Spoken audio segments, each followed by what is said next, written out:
If you don't know by now, there ain't nothing like the Aggie-Eagle Classic. And this time, it's round one of the 2018 Hoop Season Showdown coming to you from the Corbett Center in Greensboro, North Carolina.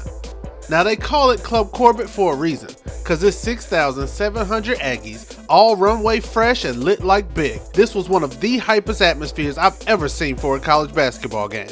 The 12-0 HBCU National Champions had their own section under the basket. Comedian and GHOE legend himself, Darren Big Baby Brand, was out there stirring the pot, and the NFC North Rookie of the Year, the Sauce Boss himself, Mr. Walk It Like He Talk It, Tarik Tarik Cohen, was out here looking like money.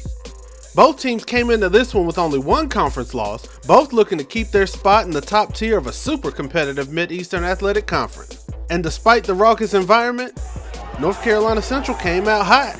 It was the life of Pablo early, as North Carolina Central's Pablo Rivas was an ultra light beam for the Eagles, scoring 11 of his 13 in the first half, including this well-orchestrated give and go for the jam.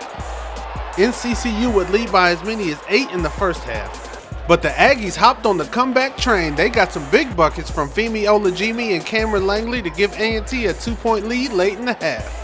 But could it all be so simple for the Eagles? Raekwon Harney with some of that Cuban link ice water in his veins. He takes Denzel Keys off the dribble, pulls up to shoot as he's falling away off the glass at the buzzer.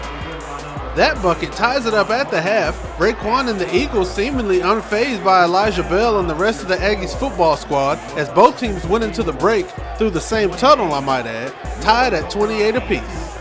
Speaking of the Celebration Bowl champs, they were honored at half, and their new coach Sam Washington was in attendance looking like a whole head coach. Don't worry, football fans, September will be here before you know it.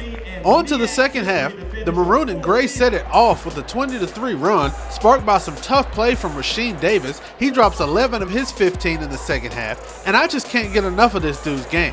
He's just an old school, give me that rebound, back to the basket, you gon' get these post moves, big man. The Eagles go up by as much as 17 in the second half, but the Aggies start to feed off the energy of the crowd, especially from down there in that football section. Enter former football player Denzel Keys, the all-time leader in receiving touchdowns in school history, and whether it's third and long or you down double digits in the second half, get the ball to Denzel Keys and good things will happen. He drops 15 of his 20 in the second half as the Aggies begin to cut the Eagle lead down bucket by bucket. This strong lay and one by Malik Gantz gets the lead down to single digits.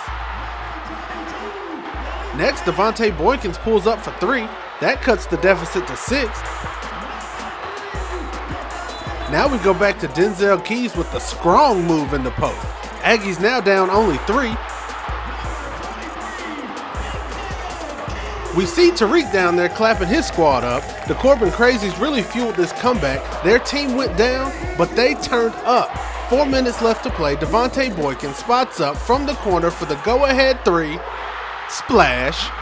The Aggies would not lose the lead from there, and they would go on to win round 1 of this year's Aggie-Eagle Hoops Classic 70-64. The Dog Pound storms the court, and A&T moves to 13-9 overall and 6-1 in conference play. NCCU will have one more shot at A&T on March 1st when the Aggies come to Durham on the final night of MEAC regular season play. For HBCU Game Day, it's your boy, Wally Pitt.